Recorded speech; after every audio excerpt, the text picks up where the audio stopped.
Welcome to the Foul Play YouTube channel. Well, welcome everyone. It's great to be here, and thank you guys for joining us on our podcast tonight. And we're going to be continuing our reading with Uncle Ken, where we're reading specific passages from Ken Kratz's book. And at the moment, we're on part 29. If you're following the book, and if you got your hands on a copy of the book, we're on chapter 10, entitled The Decision. And the decision is obviously talking about, in this particular case, Brendan Dassey. And my name is Dr. Silkman, and I'm from the Foul Play team. It's really great to be here tonight, and we all like to thank our audience for joining us in our podcast. If you like what we do, guys, please subscribe and leave your DNA on the thumbs up button. Turn on the notification bell so every time we do a presentation or an open mic or something like that, you'll get notification, and you can come and join us on YouTube.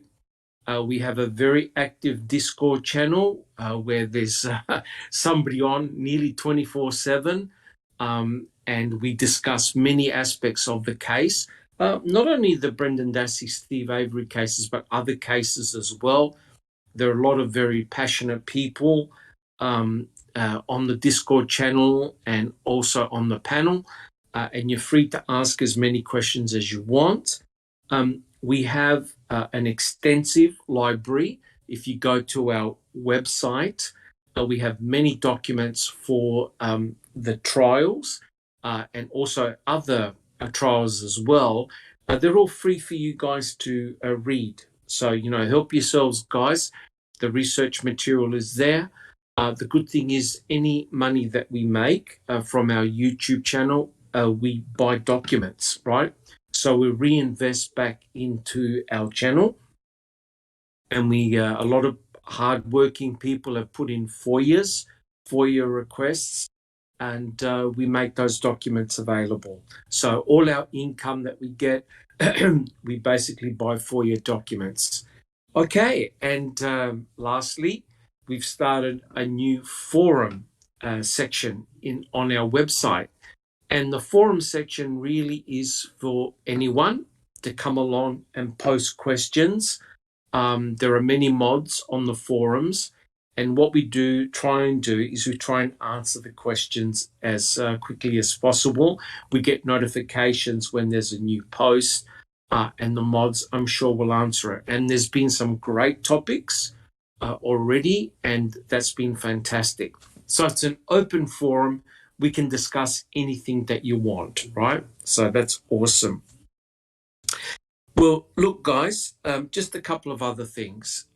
Today, of course, is a very special day for a multitude of reasons.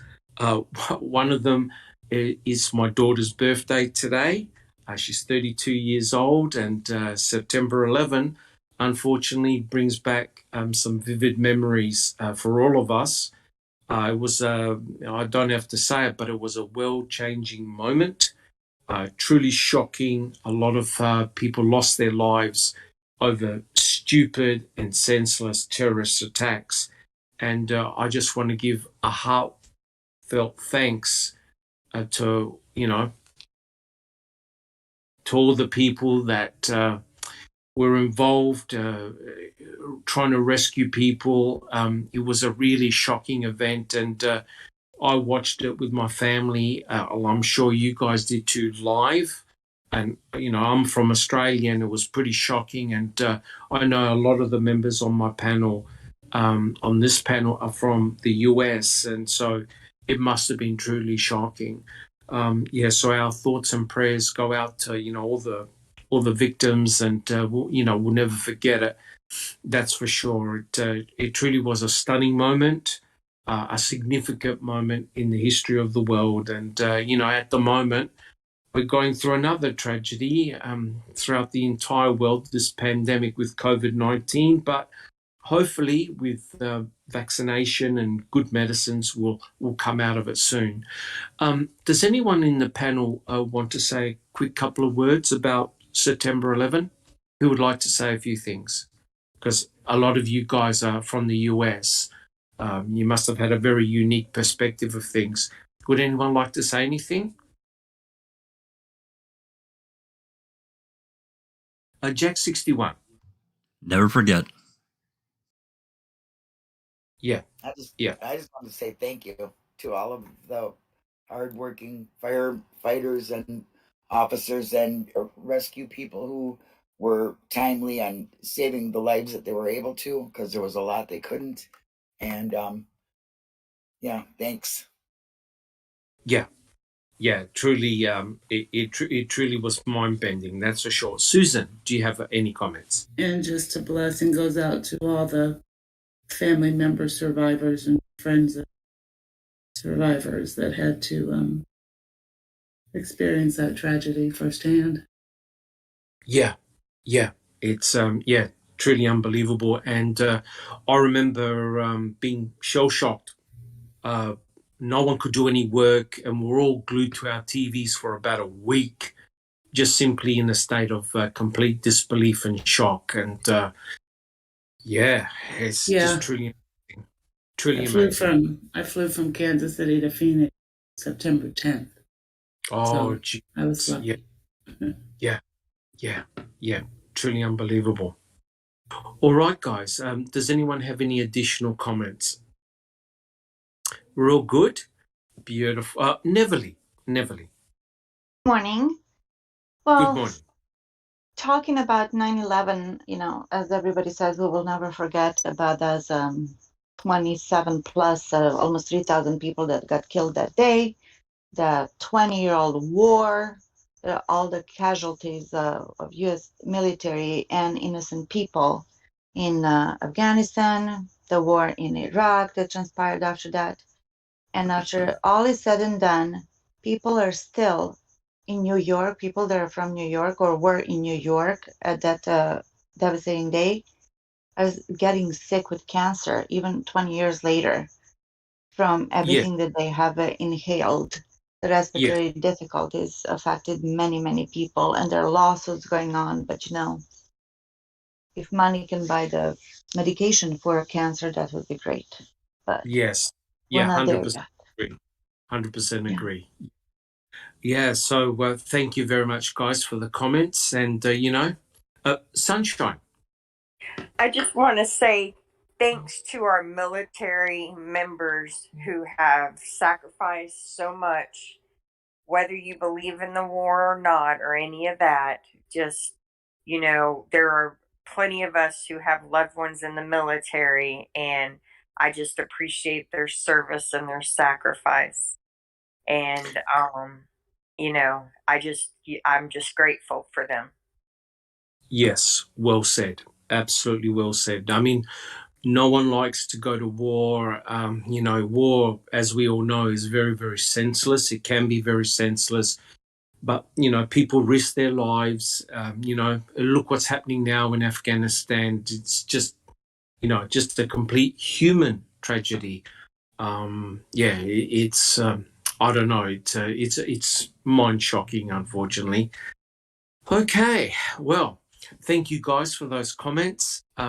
What we'll do, we'll make a start of the podcast. And what I'd like to do is to introduce the panel. So, guys, introduce yourselves so members of the audience can recognize your voices. I'll call out your names. Alice. Hi, everyone. Thanks for coming. Bibi. Hey, everyone. Checking convictions. Good morning. Inexplicable Susan. Good morning, everyone. Afternoon, evening. Yes. Jack 61. Hello, everyone. Thanks for coming. Neverly.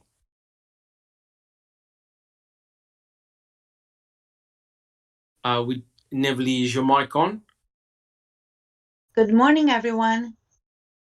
Good morning. We have our new mod, Sunshine Christina.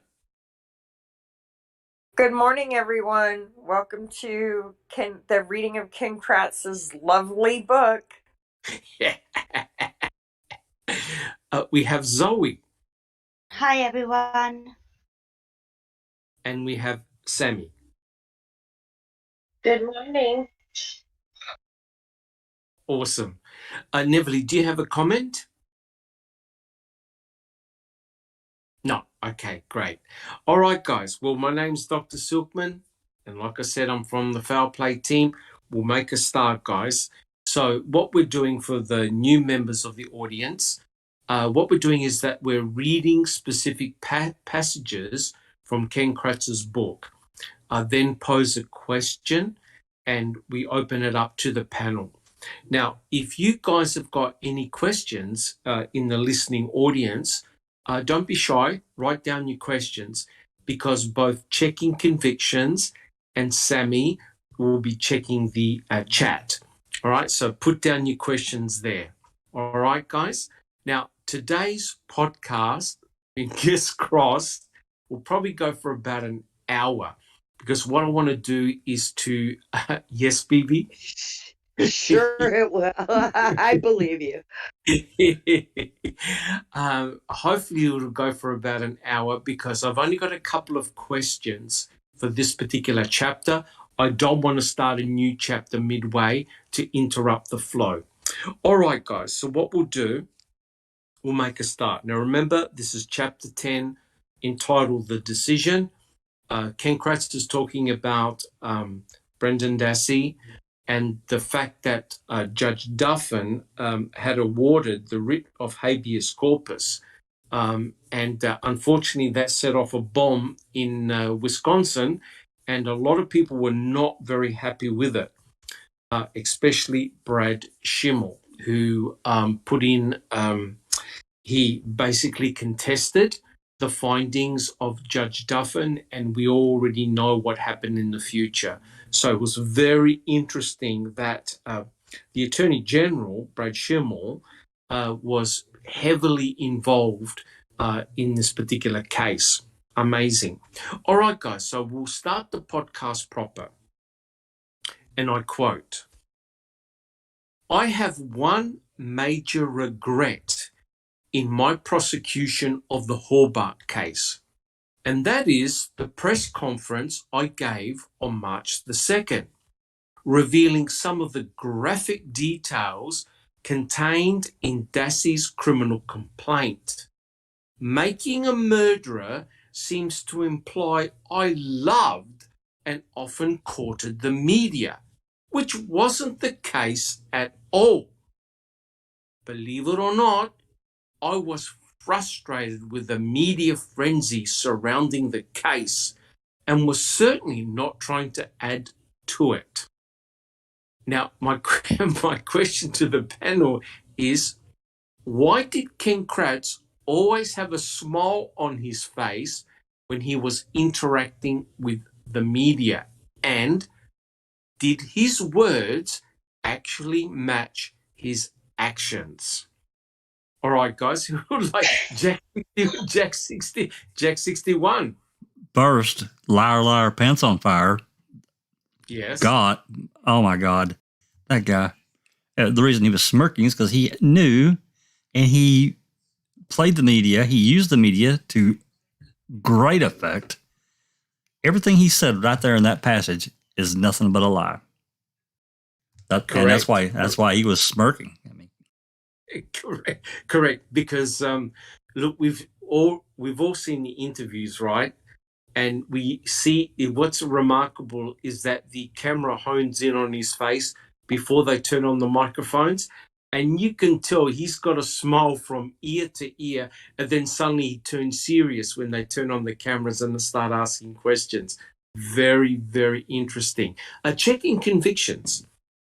Oh yeah, I think it just helped feed his ego, and his it was like a nah, who's in the spotlight now, Mr. Avery? You know what I mean?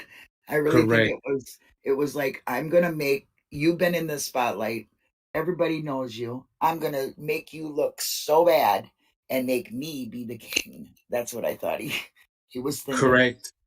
Correct. I apologize for using the word, but the way I saw it was very much like a pissing contest, a one-upmanship. And Ken Kratz, remember, Ken Kratz, I believe, had a lot of jealousy of Stephen Avery because of his so-called celebrity status and really wanted to one-up him at all occasions. Bibi, do you have a comment? Yeah, he even talked about him having all this attention, and he sounded very jealous and bitter about it, right? He certainly did. Correct. And, we know that Stephen Avery had put in a civil lawsuit, and a lot of the MTSO officers were being deposed. So Stephen was gaining a lot of media attention, and that would have been a real worry at that stage. Sunshine Christina, do you have a comment? Pretty much what BB said, and then I was just going to add, it's just hard to know when the deception began by them in this case, but I think it was intentional to use the media to control the public, and Ken Kratz's effort to try and make it seem like it isn't so is just a poor attempt. He's a terrible liar. He really is. Correct. But you see, this is the issue when someone writes a book, right?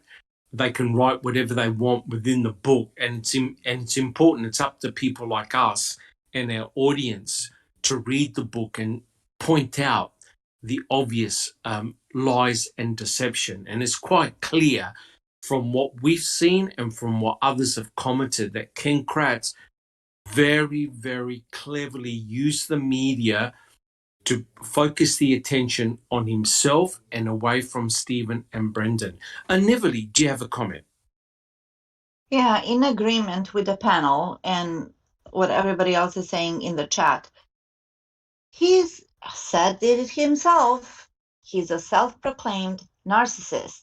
What do? They're attention whores. They love the center stage. They love to perform. They love to hear their own voices. And he knew exactly what he was doing.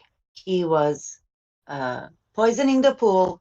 He was telling this fantastical narrative that he concocted himself in such detail Correct. that, as evidenced by what Brendan's interrogation and forced confession, that he did not have those details. We read everything Brendan said, and he did not provide many of things that Kratz said in the press conference, right? Correct. And then for Ken to use the press to his benefit, personal and professional, for the job that he had to do, then for him to turn around and to say, well, I didn't want the media to be involved as much as they, oh my Lord. You see the gaslighting? You see what he's saying, contradicting his own words. So he does one thing and he says one thing and he does the opposite. 100% It's just unbelievable how conniving this person is. Conniving. Correct. Yeah. And the other, thank you, Neverly. The other important point is whenever he did a press conference with Sheriff Pagel, Ken Kratz wasn't shy in coming forward, right? So Sheriff Pagel may not have answered some of the questions, but Ken Kratz came forward. He goes, I'll answer that, Sheriff. So, he was directing the attention towards himself. And he was basically acting as, judge, jury, and executioner even before the trial started. Jack 61. Just to add onto Neverly's statement there, we also have to think about and never forget how long Ken Kratz had been a prosecutor in 2005 or 2006 at that point. He'd been in the game for at least 20 years. He knew that press conference was ill-advised. That's the reason prosecutors don't do it. You never hear a prosecutor do what he did. It just doesn't happen. So for him to come along in his book and say he hated the press conference, what? We granted it. There's no way in hell he regretted that. Yeah. Give me a break. It made his That's the case. hazing. You know what I mean? And that's all Yeah. the bullshit that comes out. He thinks of an idea. First of all, people like Ken Kratz, narcissists, they have no scruples. They have no norms, values, No. morals. They don't have any of that. They're like street fighters. They will do anything to win the fight. And this was his Correct. chance. And he was a perfect person for this job, this bullshit case, basically. They got a perfect guy who's going to spin it around and make Correct. this, again, unbelievable story that has so many holes, as we said, Grand Canyon between the dots that they presented. And Correct. yeah, here we are. Correct. Here we are. And the important thing, guys, before I ask anybody else, is that we're going to be doing the chapter entitled "The Prize," and I want to warn all. I want to warn all members. I want to warn all members. If you're 18 and below, don't listen to the podcast. Whatever you do, checking convictions. Yeah, I have a question from Pete Moss. Wants to know: can anyone explain the implications of being deposed, or maybe there aren't any? Well, we know that quite a few MTSO officers were being deposed, and also Vogel. Basically, they were part of the civil lawsuit. The issue here was that people like Lenk and Colburn were being deposed. They were part of the civil lawsuit, and they gave depositions. The problem is that they had a conflict of interest, right? Because they were being deposed. They were part of the civil lawsuit. Having a conflict of interest meant that no MTSO officer should have been at the Avery salvage yard, full stop, because the state used that to prevent the coroner from coming onto the property, right? Because they didn't want to have a conflict of interest. But the coroner had nothing to do with Stephen Avery ever, nor was she part of the civil lawsuit. Officers like Lincoln Colburn did have a history with Stephen Avery. No matter how tenuous, they were crucial. They were involved in his case, and they were being deposed. Yet what do we see? We see both Lincoln Colburn everywhere where the evidence is found. So, because they were part of the civil lawsuit, and because they didn't want to show any form of bias or conflict of interest, it meant that no MTSO officers should have been at the salvage yard. But of course, that didn't turn out to be the case. Sunshine Christina. Not just the MTSO officers, the DAs who had been, the district attorneys for Manitowoc County who had been Correct. deposed also showed up at the salvage yard. Correct. And, Correct. you know, so no one from Manitowoc County should have responded to the alleged crime scene, period. They announced to the public that they weren't going to be involved, and yet they allowed anyone and everyone except for the coroner to walk all over the crime scene and do whatever they wanted. So that's correct. I think lip service only. Correct. And I think there was a press conference in which Ken Kratz actually had spelt that out.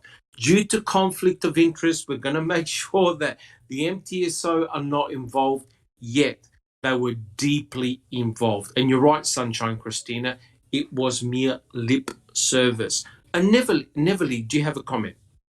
Yeah, but generally speaking, and correct me if I'm wrong, once you're deposed, you do not have a choice. You have to go and give the deposition. So you can't say, well, I don't want to do it. It's a court order and you cannot get out of it. So hence the timing of this tragedy. That was a day or two before Katurek was supposed to give his deposition. Katurek and Vogel. Correct. Yeah. And it's rather remarkable, guys. I know we keep on talking about timing, but the only thing that was literally going to stop the deposition of Kusurik and Vogel was if Stephen Avery was charged with murder. And guess what happened? He was charged with murder. So, as Bibi would say, how would you say, Bibi? Isn't that convenient? Isn't that convenient? Bibi, do you have any additional comments? Yes, they were also there under the guise of they were supposed to be lending equipment. Remember? That was supposed to be Correct. why they were there. That's Not correct. people. Equipment. Correct. But we all know that Lincoln Colburn and also Remiker, Bushman and other MTSO officers, they're the ones that were putting their hands on all the evidence, which is rather remarkable. Alice, do you have a comment?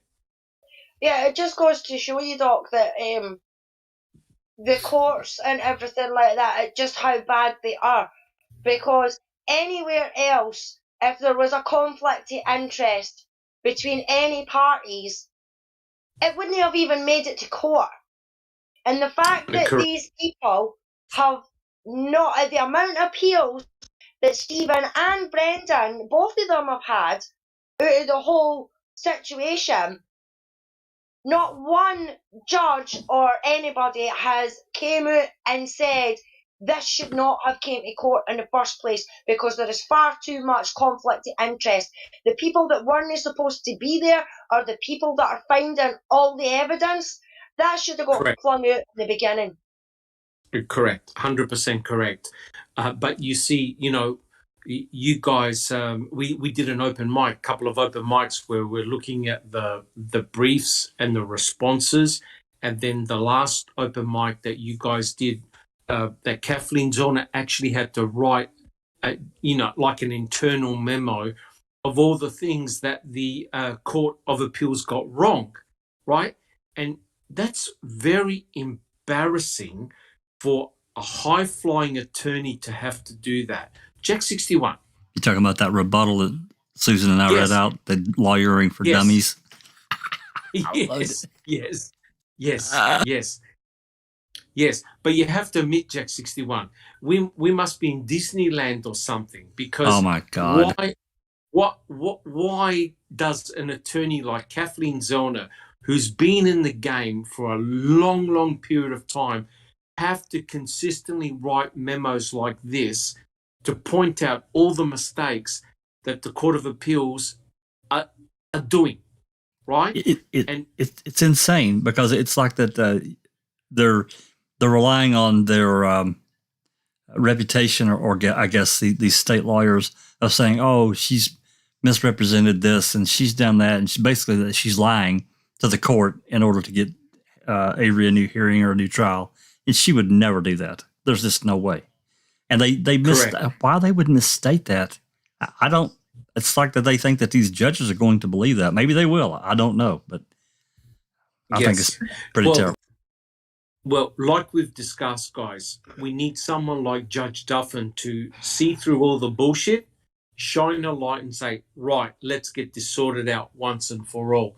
You can't keep doing this tennis match back and forward between the Court of Appeals, the state, and Kathleen Zellner. It's ridiculous, because it's going nowhere. And Stephen and Brendan are still sitting in prison, twiddling their thumbs, waiting for, the day in court. Alice, do you have a comment? It's actually Shane Henry in the chat. He's saying, why did the coroner not arrest the piece of shit sheriff? Because she was terrified and they threatened her. You've got to remember, she lived in that county.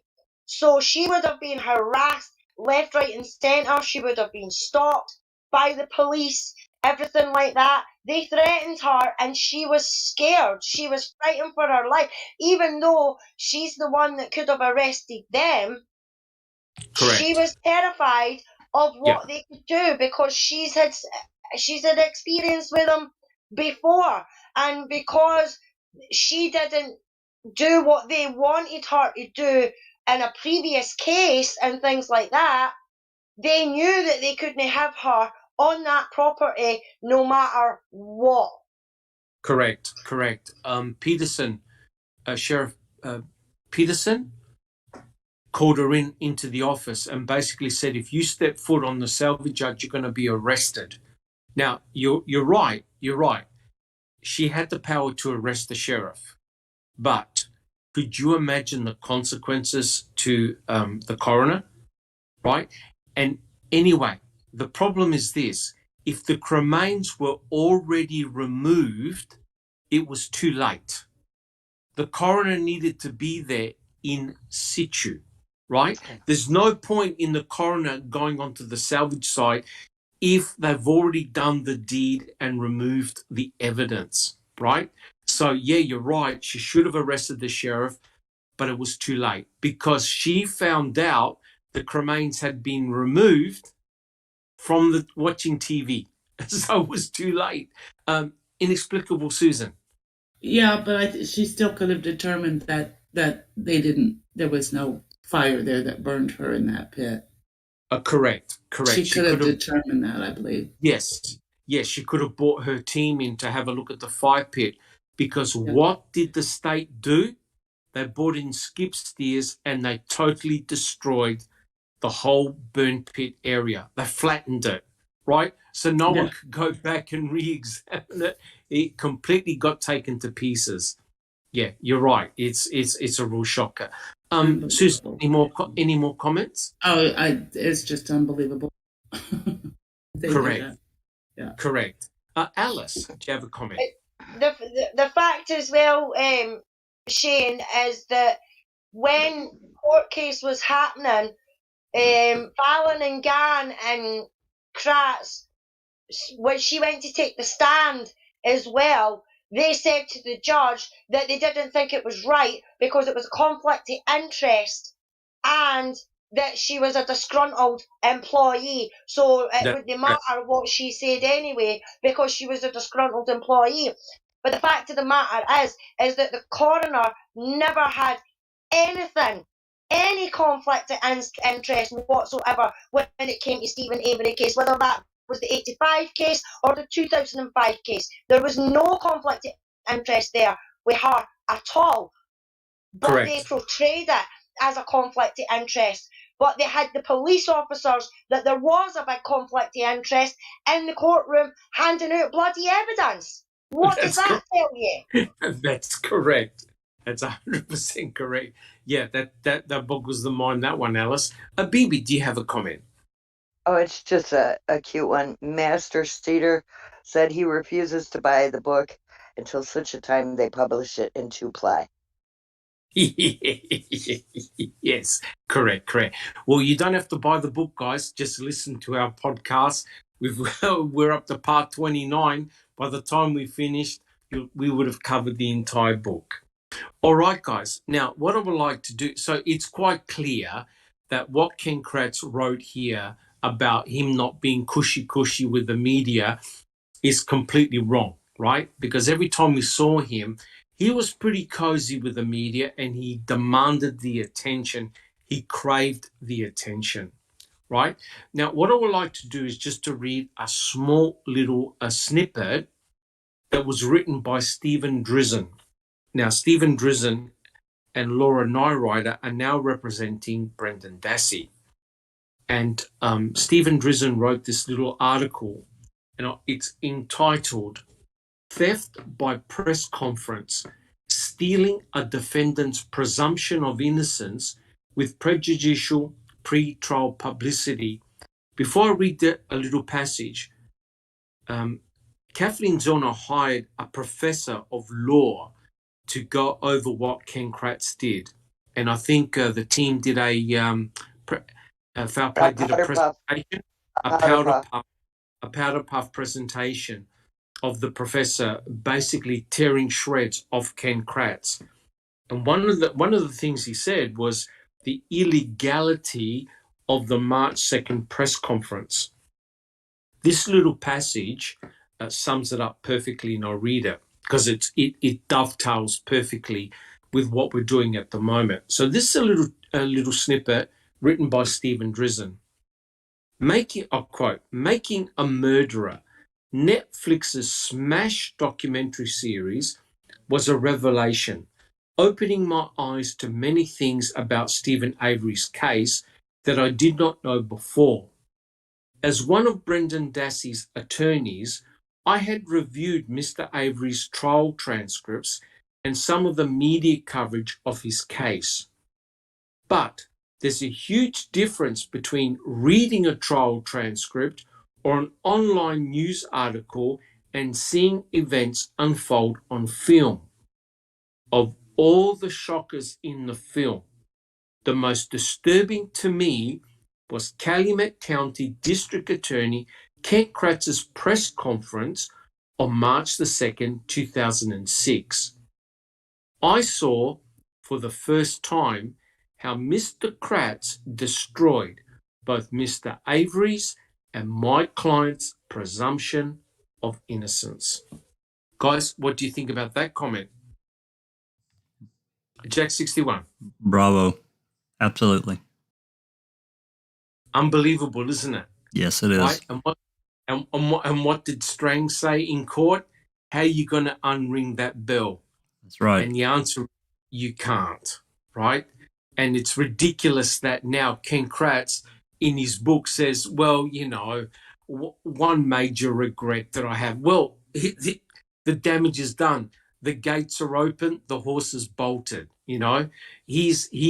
And Neville, you'll back me up on this. His philosophy is better to beg for forgiveness than ask permission, right? That's He's the a type master of. Yes, correct. So he'll shoot first, ask questions later. Bibi. Oh, well, and isn't it being taught that that's not how you behave as the prosecutor in some of the schools now because of That's correct. Kratz's? Yes. That's correct. Which is That's rather positive. remarkable.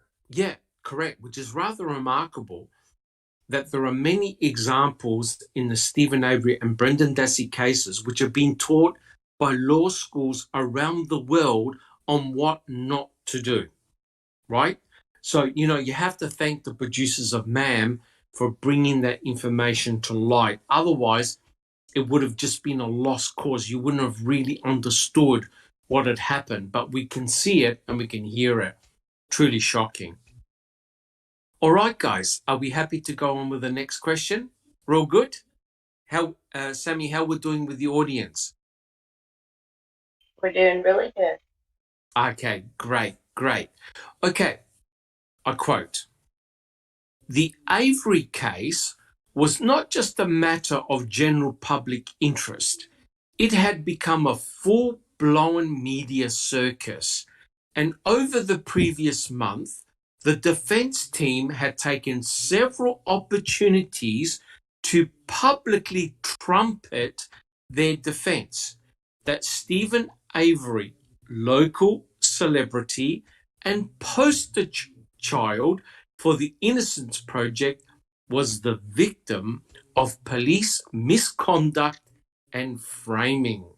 And the question is, well, there's plenty of questions, but one of them is, what? Now, think about this. Why did Kratz insult the Innocence Project? Who'd like to have a go at that one? Alice. Yeah, because Stephen was getting all the attention. Because there's Correct. no way Wisconsin wanted to give Stephen a frigging penny at all. I mean, a lot of people say, oh, $36 million. I mean, me, honestly, I don't think he would have got the $36 million, that full total, but he would have got some money. But in the Wisconsin's eyes, they were not and did not want to give Stephen Avery a single penny, so they had to do something. And because Stephen was in the news and because he was meeting with politicians and everything like that, it was an ego thing when it came to Kratz, because Stephen was, as he says, a local celebrity. Yeah, well, damn right he was, because he bloody deserved it. Correct. 100% correct. And it's very interesting that Ken Kratz is crying wolf here, right? He's basically saying, well, you know, this is the plight of Stephen Avery and what he has gone through. You know, why can't the public know what has happened to Stephen Avery? Why must the public only hear Ken Kratz's press conference? Checking convictions. Oh, I think that he put down the Innocence Project to say, hey, look, you made a mistake. This guy was bad all the way through. He might not have been guilty at that, but look at what you do, what happens when you let somebody out. They come out and they do worse crimes. And we're going to Correct. show you that. So it was really a shove in the face of them because the state doesn't want to admit any wrongdoings whatsoever. And being that they have him on this now, they're just like, huh, so you really don't work. And I guess us courts are right from the first get-go. We should have just left him in there. 100% Yeah, like correct. jokes on you. Yeah, type of thing. Yep. 100% correct. It's basically to turn the tables on the Innocence Project. Sunshine Christina, do you have a comment?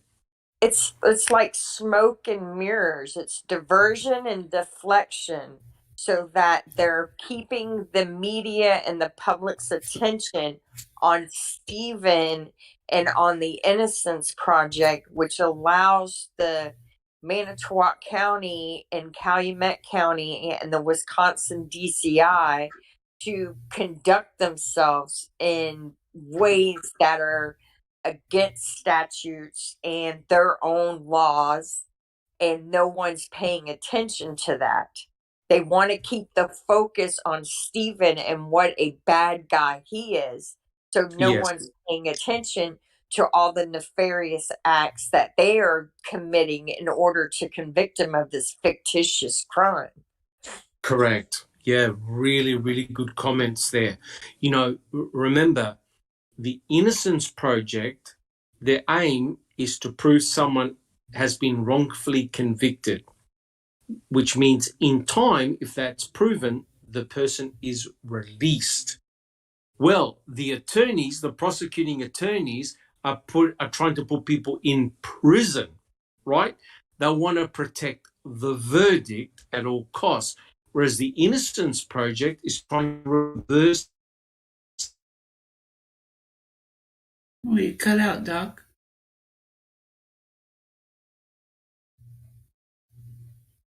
Or is it me? No, Uh-oh. Did we lose Doc? we did. Well, he did say that bit about an hour. He did say that bit about only going for an hour. Yeah, Well, we haven't been an hour yet. I don't think he. Can you hear me now? Yeah, there you are. Yeah. Can you hear me now? Yeah.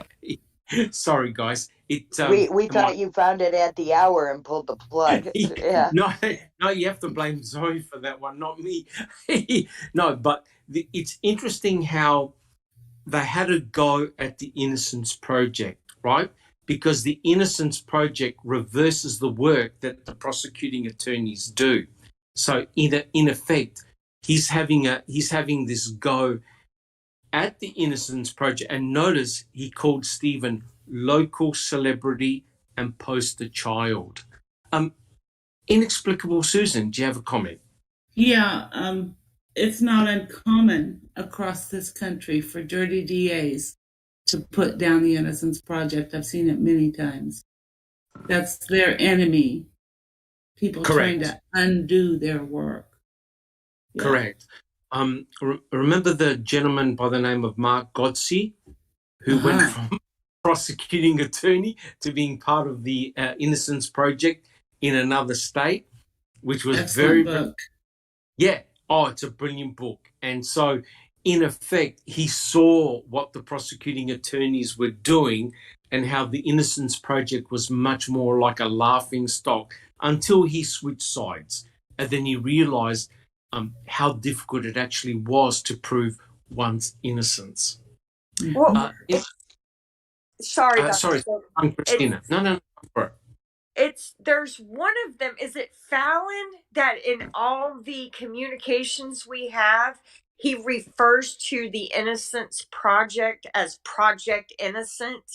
Like he's actually even trying to throw dirt on like he can't even respect them enough to address them by the appropriate title. I'm not 100% sure on that, but that's Fallon's personality. He would do something. He would do something like that. Correct.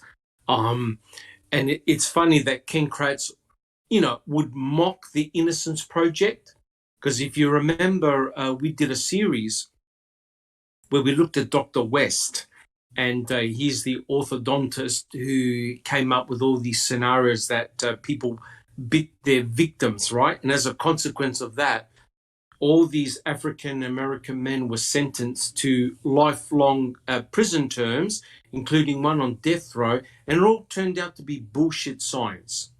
And what did Dr. West say? We can always open the door and let them out. Mm-hmm. Of course, having a dig at the Innocence Project, because it's the Innocence Project that took on the cases of these guys, right? And it's really, truly disgusting. Sunshine, Christina. Well, they always forget about all the additional victims caused by the wrongful convictions when you're allowing the real perpetrator to still remain free to harm others. That's the That's part correct. about it that bugs me the most about the attitudes of these people. They're not thinking about all the innocent people who are being victimized by when they're committing these wrongful convictions. 100% correct. And of course, we actually don't have to look any further than 1985, right? That's precisely exactly what happened in 1985. Stephen Avery was convicted for the brutal sexual assault of Penny Bernstein, and the true perpetrator kept on raping and terrifying women for an additional 10 years. Checking convictions. Do you have a comment? Yeah, I just want to say that I don't believe the courts. They don't think on emotion, so the victims are not a item for them. It's the letter of the law, and to them, when you've been convicted, that is their law. And you, since it was a jury of your peers and whatnot, they consider that to be, The I don't truth. know, gold. I know. You know what I'm saying? Yes. So Yes, yeah, the they gold don't have standard. there's no emotion. They don't have the emotion that we attach to it. They just look at the letter of the law. So that is a big thing. 100% correct. Correct. Once you've been convicted by a jury, it's almost impossible to reverse unless there's been some obvious error or mistakes. Jack 61.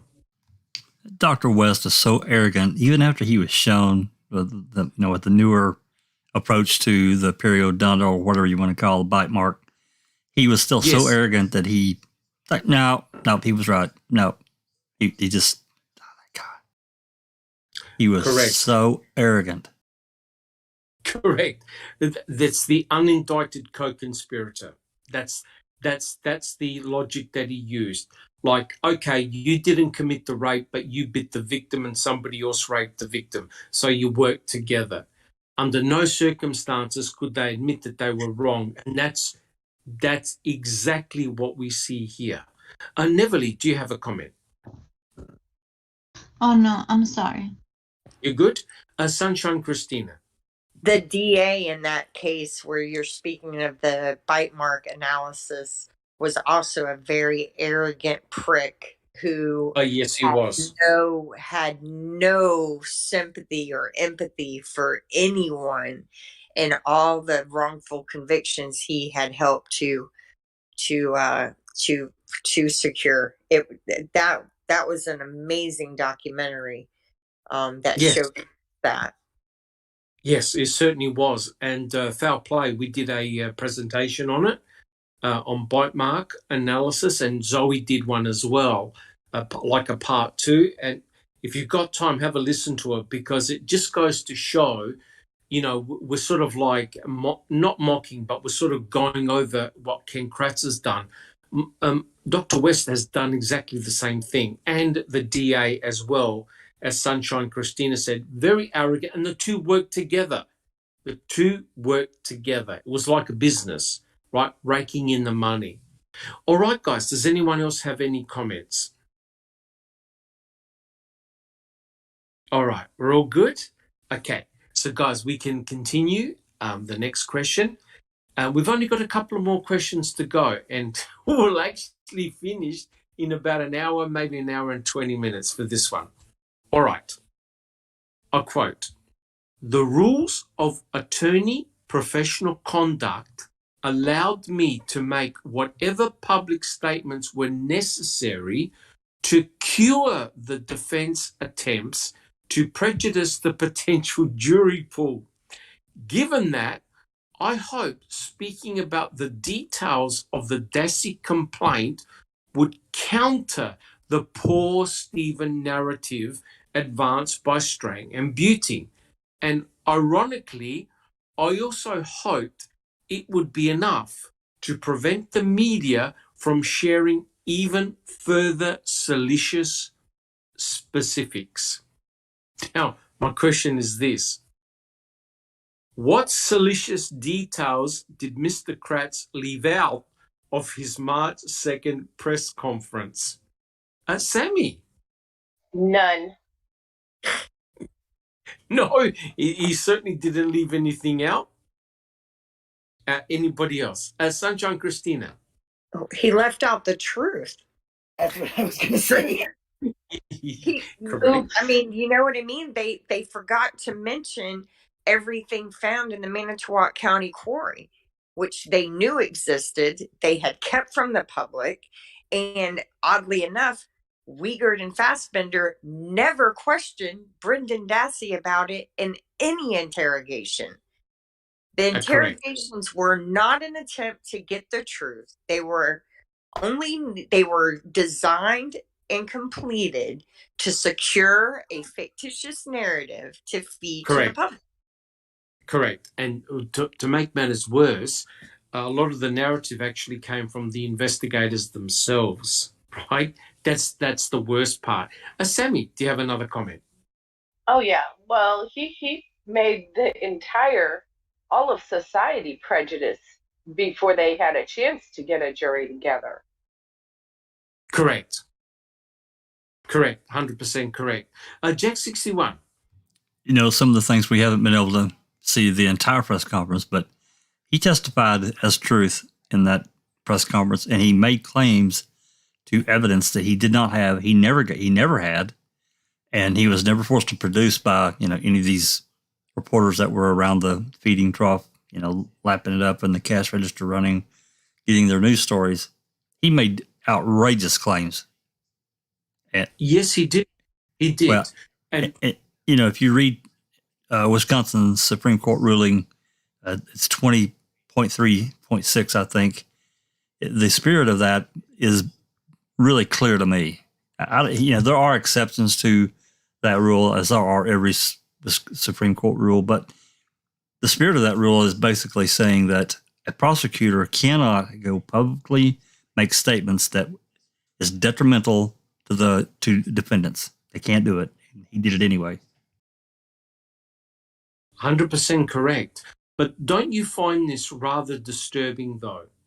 And by that I mean that a prosecutor, a DA, did not fact check first, right? Oh, absolutely. Did not fact check first and shot his mouth off because he knew the response that was going to occur in the public. And remember, this was before the trial. Does anyone have any comments about that? That's investigation 101. Oh, I'm sorry, Doctor. No, go. Investigation 101. You have to check out his the facts. You have to the coerced confession.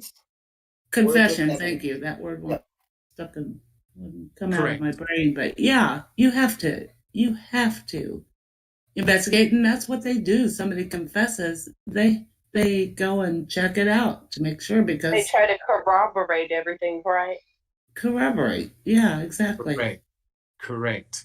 Because once that information's out in the public's mind, because remember on Making a Murderer, they actually showed snippets of people in society being asked the question, well, what do you think about now?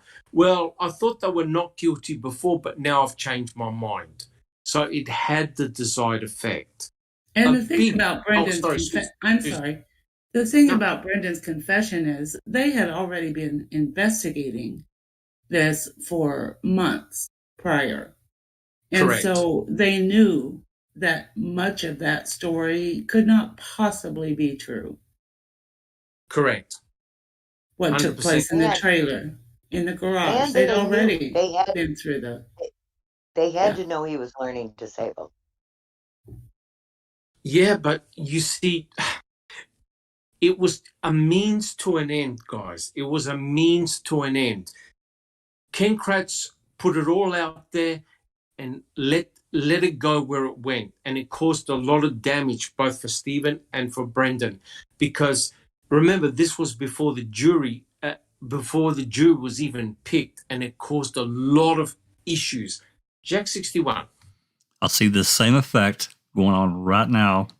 Some of these state prosecutors, these state lawyers that are making these claims that are misrepresenting the facts of the case. And it happened badly with the Court of Appeal judges. They made several mistakes. It's like they didn't even read some of the case file and many of her filings at all. I see the same thing. Correct. They basically got shutters over their eyes, and they don't really care, because if their argument is, well, it's all procedurally barred, they're not even looking at it anymore, right? They've clearly had enough. Alice, do you have a comment? Yeah, but you'd think, Doc, that if they've had enough, then they would take the common sense route and actually look into the things that Kathleen's been saying. But they don't, because they don't want to give the Averys anything, even though they're Correct. entitled to it. You know what I mean? So it's just ridiculous that what is it now? 15 years later, that Correct.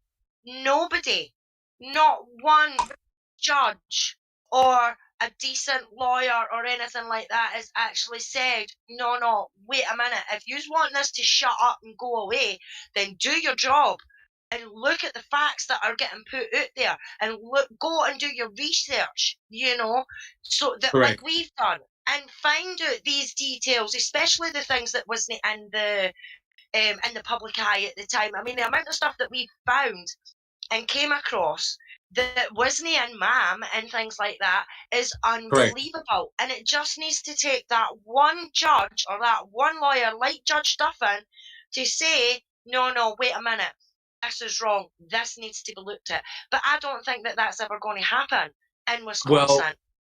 Well, you know what happened with Judge Duffin when he gave the writ of habeas corpus, right? The Attorney General stepped in. What do you think's going to happen? What do you think's going to happen this time again? Josh Cole's going to step in, right? Yeah, exactly, Doc. Yeah, And which is ridiculous. Don't forget, who was his mother? Peg L. Yeah. Peg L. And what did Peg L do years prior? She whitewashed everything that happened to Stephen, and no one was to blame. Sunshine Christina, do you have a comment? Just that the courts are employing hear no evil, see no evil, speak no evil. If they don't avail themselves of the information, they can pretend like it doesn't exist. But many people have been researching this case for almost 6 years, and there has never been a discovery of a smoking gun that shows Stephen and Brendan did this crime. Everything that is found only solidifies that they were wrongfully convicted. Correct. And, let's look at this objectively, right? Even Ken Kratz, during, I think it was the 2010 depositions, back me up, Jack, if you remember, he said that the case against Stephen Avery was purely circumstantial. He did say it. Circumstantial. He did say it. That's Ken. Yep. That's why they dropped all the charges about kidnapping, sexual assault, because they had no proof, they had no evidence, right? And that's why Ken Kratz didn't put Stephen and Brendan in the same trial, because he couldn't afford for Brendan to go up on the stand and recant and say, yep, it was all garbage. It would have really damaged the case. Sunshine Christina. Jinx mentioned that 18 years ago today, I think it was, or 16 years ago today, Stephen Avery walked out of prison exonerated. So that he was released on September 11th of 2003. Yep. So is that incredible? And you know what? I reckon the MTSO were looking at him the moment he stepped out of prison. He stepped out of prison. I believe that. Yeah. I do too. I mean, this setting Stephen up didn't happen in 5 minutes. I don't know what they were trying to do to him, whether they were trying to plant drugs or a sexual assault or something, but they were definitely planning something in the works. Something in the works was definitely happening. Jack 61. 100% agree with that. And I'll say it. I'll continue to say it. I'll always believe that something was going to happen during those, to halt those depositions, which is exactly what happened. Oh, correct. And, one looks at the timing, right? I mean, a lot of guilters go, what about the timing? Well, think about this, guys, right? Think about it. Stephen Avery was in prison for 18 years, right? He had to do 6 because of what he did to his cousin. No one disagrees with that. Totally deserved it. But he spent an additional 12 years for nothing, right? His family got destroyed. Everything got destroyed, right? And they finally proved his innocence, and it was Gregory Allen after all. And Stephen Avery forgave Penny Bernstein, said it wasn't your fault. He knew that it was the police themselves, the MTSO officers, that pointed Penny to pick him, to pick Stephen, because the suggestion was planted in her mind. Now, think about this. Stephen's only avenue of getting justice was for the civil suit, right? In other words, to put people like Kaseric and Vogel on trial to face the consequences.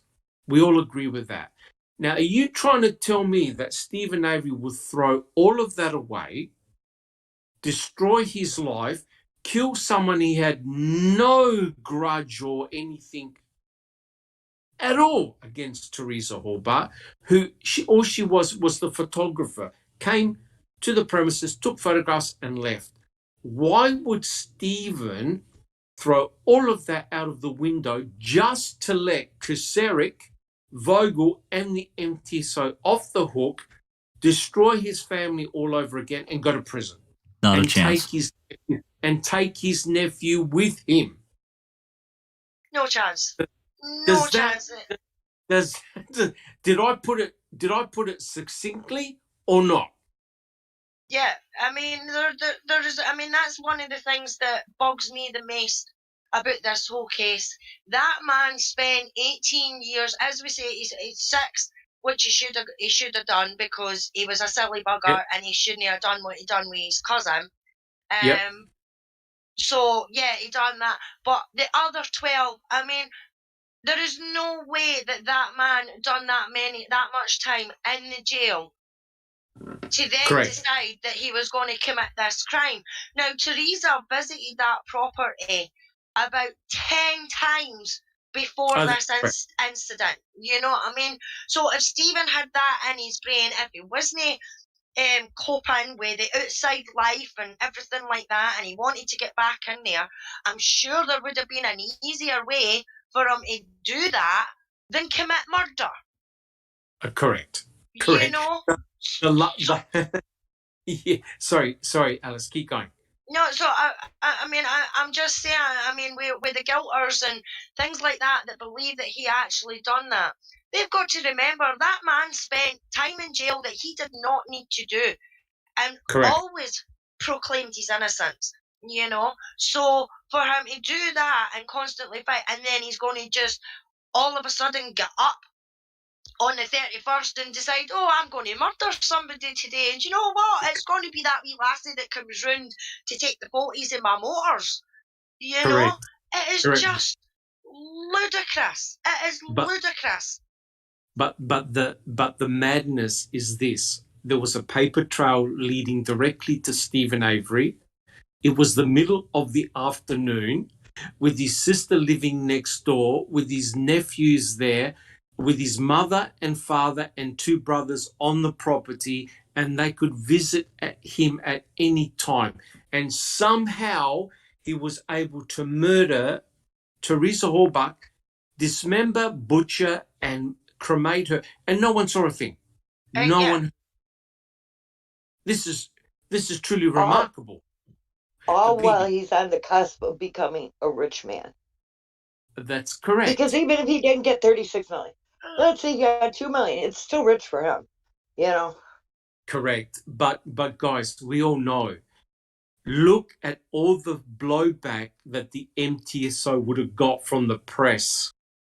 Imagine the blowback on Kaseric, Vogel, knowing full well that they let a guilty man continue raping for 10 more years while turning a blind eye and pointing to Stephen Avery, knowing full well he wasn't there. The blowback would have destroyed them, destroyed the MTSO. Sam? They still should be held accountable even for that. Even to this day, I feel like they should still be held accountable for that. Correct, but Stephen Avery had to settle to get some money to pay for his lawyers. Otherwise, yeah, it's a pity that the civil suit was stopped. But murder is an extremely serious crime. And so that's why they moved very quickly to arrest Stephen Avery. And unfortunately, the civil lawsuit, the depositions were halted. Now look at the timing. Look at the timing. The two kingpins that Stephen was targeting never got to depose. The two kingpins, Kaseric and Vogel, who would have faced incredible scrutiny, probably would have even gone to jail for misconduct and corruption. Boom, they're walking the streets free, and no one's done a thing. Jack 61. Can you imagine what Glenn and Kelly would have done to them during the depositions? Oh, yeah, absolutely. Because those lawyers did their homework. They had all the documents, they had all the material, and everyone suddenly got dementia on the stand. Oh, I can't remember. That's not my verbiage. But they had all the evidence in front of them. And Neverly. I don't recall. Oh, I don't recall. Correct. And Neverly, do you have a comment? Yeah, a few of us on the panel are been following the Robert Durst trial. Oh my God. Yes, the prosecution has been putting the case together for 7 years. Yes. It's a circumstantial case for 2 murders, actually, and 7 years. And you should see how prepared the LA District Attorney is. Whether you like him or not, it doesn't matter. The dude did his homework, right? He presented for every statement. He had a source, whether it was written or from a documentary where actually Robert Durst himself implicated himself. And he just had everything on tape and paper. It was amazing. So, yeah. And then I just remember, like we all recall that scene. Do we have Stephen in custody Stephen Avery in custody yet? Where it was 43 minutes after, right? Correct. Yeah, correct. I don't think that as ridiculous as that sounded, it was actually ridiculous. But as you said yourself, they've been planning for this forever, because You want to even talk if they about only, circumstantial. Boy, yeah, wasn't that very convenient and timely and proof right there of a setup, right? That's what I'm saying. If I were on that jury, I would never, ever, ever put the timing aside and say, well, forget the timing, look at everything else. I just couldn't. Because in my world, there's no coincidence. You know what I mean? But this was just ridiculously close to home that here Correct. we go. We have Kuchurik and Vogel, who put him in Oh, yeah, prison for 18 years. The point correct. is, 2 I days think, before that. honestly, Yeah, it had to be stopped. So I could never, just because of that, I would have said he was innocent. I'm sorry, but that's how I feel. Well, I shouldn't Correct. apologize. That's how I feel. No, don't apologize. yeah. 100% agree. 100% agree. You see, with Stephen Avery, there was a history. And that's why they can't let Kathleen Zellner have a second bite of the cherry, because the MTSO did this deed, this dirty deed on Stephen Avery before. And that's why Ken Kratz in court said, whatever happened to Stephen in 1985 has got nothing to do with this case. Yes, it actually does. Checking convictions.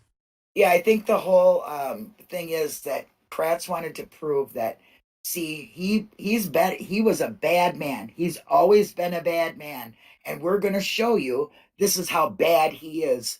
So it was just all their narrative was to paint Stephen as the most evil person there was. That they made a Correct. mistake in the courts, and you cannot. We are not getting this wrong. You've got to believe us. Look at what the Innocence Project did. They let him out, and then look what he did.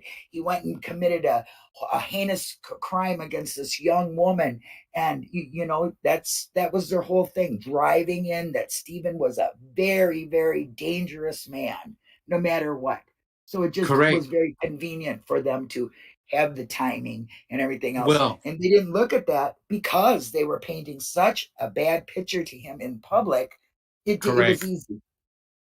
And just two comments. That's exactly what Ken Kratz did to Cherie Cohane in the email. Oh, so you're the one that exonerated him, as if to say, hint, he better not be exonerated again, right? Exactly. Isn't that interesting? How Cherie Cohane had a more than 20-year history with Stephen Avery, yet she's the one that put her hand up and said, I'll be the chief forensic scientist here. I'll do all the swabbing. Isn't that interesting? Bibi, Isn't it And there's funny? no conflict of interest there, right? a Why not? massive conflict. It's kind of funny Yep. how a lot of people have volunteered for Stephen's case, right? Correct. Like Deb Strauss.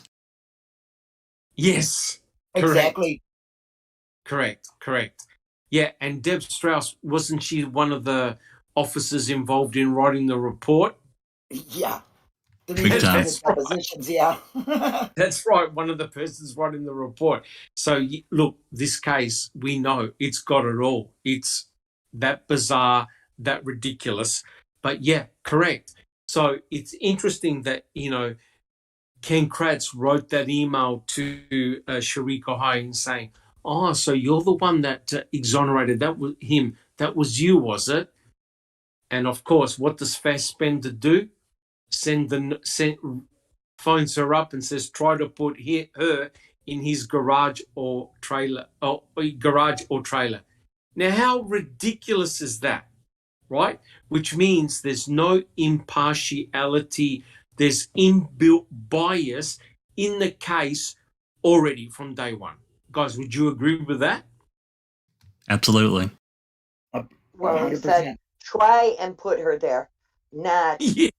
see if you can find her there, or we need to find her there. No, it's try Correct. and put her there.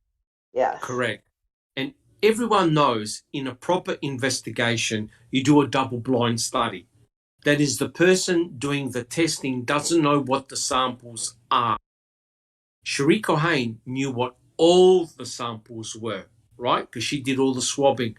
But it's very interesting. Out of all the hundreds of samples that she tested, she could never put Brendan Dassey together with Teresa Horbach or Brendan Dassey to be associated with any crime whatsoever. All the forensic evidence was against Stephen Avery. Who had the civil lawsuit? Oh dear, it was Stephen Avery. You couldn't write or make this stuff up, right? All right, guys. Shall we continue? Real good. Sammy, how we doing in the chat? Doing real good. Good. All right, guys. Now, this little passage here, I just want you guys to comment. I don't have a question. This is Ken Kratz. I quote, "In retrospect, I wish I had simply released the Dassey charging document and said nothing at all." So, in effect, Ken Kratz is feeling a little bit bad for doing that press conference. The result would have been the same given the media climate of the case, except it would not have been my face telling the story. It would have been the better choice. Does anyone have any? Let's not jump at it, right? Oh gosh. Checking Let me just conviction. say, I know it wouldn't have been the same. He's living in a fantasy world, of course, because they would have looked at the discrepancies there. He painted a picture that was so horrific, nobody could even get it out of their mind. If they would have looked at just a charge document, they wouldn't have had those visuals. Correct. And also, don't forget, Ken Kratz hammed it up, right?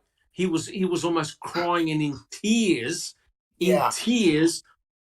behind the microphone, right? Yeah. And, if this is really what happened to Teresa Horbach by Stephen and Brendan, oh my God, get the pitchforks and knives out. Let's go lynch him. That's the type of press conference that he presented. And isn't it interesting how one of the reporters said, "Is there any DNA backing up the kid's story?" And what did Ken Kratz say? He mumbled his way because he knew there was nothing to back up what Brendan said. So he had to divert. Jack 61. So let me get this straight. So these newscasters would have got up on their news show and said, "Anyone under 15, please leave the room." Bull crap. Yes, correct. It was almost a invitation, like reverse psychology. You know what I mean? It's like, don't touch. Yeah. Yeah, it's like when you see something and it's got a big red button, and on the big red button it says "Don't push." What's your natural inclination to do? To push the damn red button. I honestly think there would have been more questions if he would have did it the other way. There would have been more questions to the accuracy of any of the crime. I think he believed, and I think he knew that too. That's why he did go ham it up and paint a horrific picture as he did. 100% agree. 100% agree. He put his first foot forward, right? Because he had to counteract the publicity behind Stephen Avery. He had to put his best foot forward and put out a shocking news story and then apologize after. Checking conviction. And then the path was his. Once he put his foot there, the path was his to the way he wanted it to run. So yeah, he knew what he was doing. It's a calculated, narcissistic move. Correct. He knew by saying what he did that what he was about to come out with was wrong. 100% correct. And like I said, you guys did a powder puff presentation in which a law professor took Ken Kratz to pieces of all the illegal things he did. Oh, yeah. BB. Well, and he deliberately made it as salacious as he possibly could, right? With the, children under 15 shouldn't be here, blah, blah, blah. 100% correct. Yep, absolutely. He put drama, he put tension, he was even begging for sympathy, right? And so as a consequence, Stephen and Brendan had no chance whatsoever. They were gone. All right, guys, we've got a couple of more questions to go. So much for taking 1 hour. But I want to finish the chapter off. Okay, I quote, "But I lose no sleep over my prosecution of Brendan Dassey. I was a prosecutor with a dead young woman and her surviving family for which to pursue justice. It was not my fault that Brendan was easily manipulated by Avery, or had a low IQ, or was shy, or that he made a dozen inconsistent statements. I believe Brendan could have saved Teresa's life, but chose to involve himself in the rape, murder, and mutilation of an innocent woman." So my question to the panel is this: how did Mr. Kratz come to this conclusion when there was no forensic evidence against Brendan Dassey? Sunshine Christina. I can't believe he has the audacity to even write these words. He's there. He knew better. He knew this. I mean, does he just think that everyone's going to take his word for it and not try and find supporting evidence to confirm his conclusions? You hit it on the head. That's what he believes, that everybody will believe him 100%. He could never be wrong, ever, ever. That's 100% correct. And, the thing is, Sunshine Christina, you wait till I read the chapter on the prize. Just wait till I read it. No, all jokes aside, it explains his behavior. Once we read out that chapter, the prize, you'll understand everything he's written. That's him. That's his personality. Sammy, do you have a comment? I think this whole entire thing was fabricated long before Stephen was going to sue them. Just Yes. in case. I really believe they had this in their pocket to pull out just in case. Correct. They saw an opportunity and they took it. Jack 61. You know that press conference, he can come back now later and say, "Oh, I'm sorry I did that. I should have just released the statement." But then he goes on and he says that he has no sleepless nights. Liar. What? Okay. Correct. You have to. I have to take this in context, and I know you see it too, Doc, and everyone here, is that this guy, he gets these two convictions, these major convictions, and what happens to him? He flounders. He fiddled, farted, fumbled, and fell. And this guy should have been the next AG, or an upcoming AG. But what does he do? His life is wrecked, and he has no sleepless nights. Come on. Correct. And like I said, once we go through the chapter, the prize, it's really him telling us about his deep soul, his deep troubled soul. Oh my God. Yeah. And, I'll give him credit. He wrote it, but it now explains his character. Now, if you're a narcissist, you don't just suddenly become a narcissist. That's how you are throughout your life, right? And Ken Kratz is trying to palm off the fact that, after the trial, I became this person that I am today. I don't believe that one bit. Neverly, do you have a comment? Add what you just said, Dr. Silkman. At one point, he even said, "I was a narcissist." Well, look, buddy, there's no such thing as was. Once a narcissist, always a narcissist. It's not something that could be cured. Very rarely, studies have shown that narcissists can be rehabilitated, so to speak, and converted to a regular empathetic person. There's no such thing. These are damaged goods. It's really unfortunate and it's sad. It's actually very, very sad. This Ken Kratz, in this case, he got to profit from his narcissism. As we said, he has no boundaries, no scruples, no morals, no values. He will just go and do whatever he wanted to do and then turn around and blame whomever else but himself. So Yes. other narcissists are rapists, other narcissists are domestic abusers, other narcissists are horrible people and parents.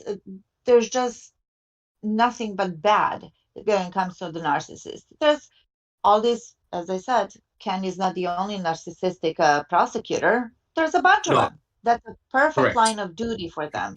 So yeah, but that was a misspoken, misrepresented, and delusional, once again, verb. Yes, but there's one thing here, guys, if I could just make the comment. Isn't it interesting how on the one hand he goes, oh yeah, but I have this regret. Oh no, I don't have this regret. And it's all Brendan Dassey's fault because he could have saved Teresa. So again, without any forensic evidence, and the fact that Brendan Dassey recanted everything he said, and his stories were completely all jumbled and messed up, how can Ken Kratz write this in his book when there is no forensic evidence? Sunshine Christina. I wonder if he's actually saying that his regret is that he couldn't save Teresa. Well, that's a very good point. And the reason why that's a very good point, I said it years ago. If you have a look at Ken Kratz's behavior, he behaved like a parent, like father, like a grieving father. If you have a look at Teresa's stepdad, he was completely emotionless. Very little emotions during the trial. They're all stone cold face. All the emotions went through Ken Kratz. Sunshine Christina. The other thing I wanted to mention was I had read a study years ago, and psychopathic personalities, sociopathic personalities, and narcissistic personalities are drawn to like church leadership positions, principals of schools, DAs, CEOs Yeah. of companies. They enjoy having power It is over others. Defenders of sexual abuse victims. Yes, power and control. Yes, it is. Power and control. 100% correct. And it's interesting that from what I've been reading in the news, a lot of DAs and prosecutors are ending up in prison for sexual misconduct. It's just unbelievable. And Ken Kratz is one of them. He should have gone to prison for what he did. But again, we'll cover that in another chapter. Jack 61. Talking about, you brought up this next chapter, which is the prize chapter, which I was really unaware of. And thinking about what we've been talking about and what you alluded to in that chapter, he literally made that case, the Hallbach case, about himself. And he's doing the same thing to this book that he's allegedly writing of What Making a Murder Left Out. But he includes this chapter about himself. Come on. Well, no, well, Jack 61, the reason why he included that chapter, because he had to blame Making a Murderer for bringing it up. Of course. He had to blame he didn't say, I did the wrong thing. I deserved everything I got. No. He blamed the news reporter who released the documents, and he blamed Making a Murderer for putting it in the show.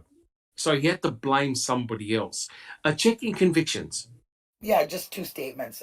If Brendan was there, Brendan would have saved Teresa. Let's get that clear. He would have ran and told somebody. That is the ultimate truth. And I just want to point out that the chat is saying that Dennis Rader and politicians, they're a lot like Kratz. They all fall in that narcissistic, psychopathic thing, just like what Sunshine Christina was saying. They all want power. So yeah, serial killers and Ken Kratz have a lot in common. That's correct. That's correct. And like I said, I've never seen the behavior of someone almost breaking down into tears every time he mentioned Teresa Halbach. And he did everything in his power to protect her integrity. So in other words, you couldn't do a proper victimology. You couldn't even ask any questions. He shut the lid. Sunshine Christina. Well, I was just going to mention that you have all this pretend emotion shown by everyone on the state side in this case, but I have never seen anyone actually shed a tear. Yes. What about Mike O'Kelly? Oh my God. What about Mike? What about crying on the stand like the biggest, you know what, over the blue ribbons? Yeah. Correct. Them were not actual tears. That was Exactly. He's crocodile. another Oh, wah, wah. sadistic psychopath. Oh my God. Yeah. Not that I'm Correct. in my Correct. own personal opinion. There you go. Yeah. Correct. Yep. A very, very scary person. That's for sure. Jack 61. Just curious if how many have had the opportunity to listen to our podcast Bill and Not when that ex parte meeting starring Michael O'Kelly. Oh my God! I couldn't, Jax. I was too mad. You know what the funny thing is, Jack 61? Yeah. I was at 81 pages, something like that. Yes, 80 it was. of them were 80 were all bullshit. It was it was just simple a tennis match. It was terrible. Computer. Oh yeah, but it broke. Oh yeah, well what about that? Oh yeah, I lost it. And like we got nothing. Absolutely nothing but deflection and obfuscation. He was such a liar. Yeah. Yeah. He called Dvorak a liar. He called Drizzen. Yeah, those people at Northwestern, they're just liars. Correct. Yeah. It was a great open mic, but get ready to be very, very frustrated. Isn't it funny? Isn't it funny that the lie detector giver, taker, whatever, expert is the biggest liar of all? Hook him up to his own machine, it would probably blow up. It'll blow up. You know, if they had a bullshit meter in the courtroom, it would have gone off the scale. Oh, it exploded. It would have gone off the scale, right? Like the earthquake meter. Yes, correct. And don't forget, he was meant to be representing Brendan Dassey, but instead he was working for the state. How could poor Brendan run into the likes of Kaczynski, O'Kelly, Kratz, Fallon, and Gunn? Oh my God. The devil had walked the earth. I think these were kind of put in place for this to ensure that. Yes. Yeah, they put out the big guns. They pulled out the big guns basically because of Stephen Avery and the fact that he was the poster child for the Innocence Project. They brought out the big guns. Checking convictions. Do you have a comment? Oh, I just wanted to, let everybody remember that his credentials are, off the internet. That's where they found O'Kelly because he was cheaper than the other ones. So that is the reason why. And they just happen to be able to have somebody who really just liked convictions. Doesn't matter if they're innocent or not. He didn't care. I mean, remember, he lied about the results to Brendan's lawyer even. Yes, correct. He'd actually said to Brendan that he had failed the polygraph when in actual fact he had passed it. Bibi, do you have a comment? Yeah, I did, but I can't remember what it is. All right, guys. Well, look, we've got 2 more questions. Let's get them done. We can finish off this chapter. I quote, this is a bit of a long one, but have a close listen. I quote, as I mentioned before, the U.S. 7th Circuit Court of Appeals comprising a more seasoned panel of appellate judges, will review the voluntariness issue, taking it out of the hands of what appears to me to be an activist magistrate at the district court level. There is a larger issue at stake if this decision is allowed to stand. After all, it flies in the face of other case law and, without clarification, is sure to cause confusion for law enforcement and the courts about both the standards for voluntary confessions and the standards for granting federal habeas relief. My prediction, for what it's worth, is that the Seventh Circuit will overturn Magistrate Duffin's decision, finding that the interrogation of Brendan Dassey was voluntary, free of any coercion or promises having been made. Well, now, before I ask the question, remember, Ken Kratz obviously wrote this chapter before the results of the Seventh Circuit Court of Appeals came out, right? So the question is this: what were the consequences to the state had Brendan Dassey been released from prison? Who'd like to have a go at that one? Sunshine Christina. It would throw into question the integrity of the evidence generated from Brendan's confession and used at Stephen's trial. Yes. Excellent point. Anyone else? Alice. And they would have been majorly pocket because Brendan could have sued their ass big time, and they were not going to be prepared for that. Correct, and that's why I reckon that Brad Schimmel, the Attorney General, got stuck into them straight away. Jack 61. It's hard to say or to predict that, if Brendan hasn't been, let's just say that, they interviewed him and he denied everything and they moved on. They couldn't get him to say anything. It's hard to say how that would have progressed against him and what they could have done. There's no doubt that the nature of Stephen's trial would have had to have taken place in a different way. It would have had to, because we have to remember all the fallout after this coerced confession and what Kratz did. There were a number of things he did. Number one was a press conference. Number two, yes. right after that, if everyone remembers, it was probably on it wasn't long. It was just a few days. They added charges to Stephen, and that gave them the leverage to raise his bail. But there are a number of things. Yes, that's correct. That's correct. I think it would have changed the entire nature of Avery's prosecution. Yes, and I think it was Sunshine Christina who mentioned that the catastrophic effect it would have had Brendan Dassey been released. And one of the things that would have been questioned would have been the read technique. The read technique that we have professors, academics, lawyers, all saying that it solicits false confessions, especially in the young and intellectually disabled or intellectually limited. And that's precisely what happened to Brendan Dassey. So had Brendan been released, he too would have been the poster child for, wrongful convictions. Sunshine Christina.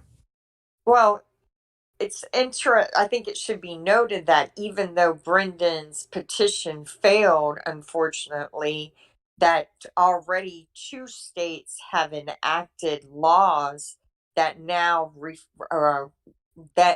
make it unlawful for investigators to lie when interrogating juveniles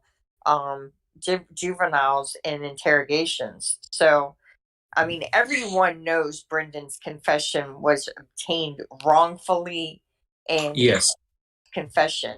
Unfortunately, thanks to the things in the laws that I don't understand, that's not good enough to get him released.